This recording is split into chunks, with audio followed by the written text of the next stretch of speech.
Hello and welcome back to the channel. Today we'll quickly look at which version to pick up for the M1 MacBook Air, either the 8GB or the 16GB. I ended up choosing the 8GB as I wasn't planning on doing anything intensive. Firstly, I want to say a big thank you to all of the people who have subscribed, and if you haven't, please do so. My channel is slowly growing, and so click on that subscribe button that's below.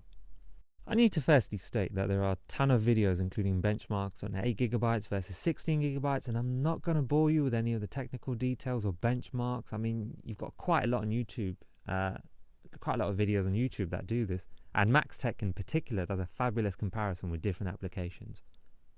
If you plan to edit photos, edit and compile 4K movies, the 8GB version is absolutely fine. I've had so many apps open. I was compiling a video in the background, 4K one, and streaming a 4K video, and there was no hitch in performance. I even had to look at the activity monitor and see, and I couldn't see the swap file being used. For those who aren't sure what a swap file is, it's when the onboard memory is filling up and it utilizes the hard drive. Back in the day, this was a nightmare because of the speed of hard disks. But with SSDs, it works wonders. So why you see so many 4GB Windows laptops floating around now when they should have been 8.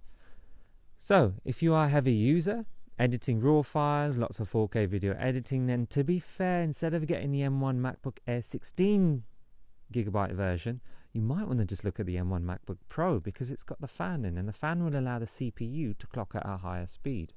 The MacBook Air M1 will throttle when it reaches a certain temperature, because it's fanless, and there would be no point in having lots of big apps processing in the background when the processing is happening really slowly.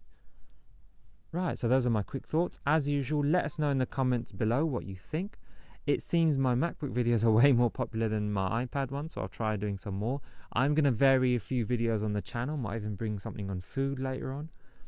You can give me suggestions if on what I can improve, and I will try and reply to every comment that has been made. Until next time.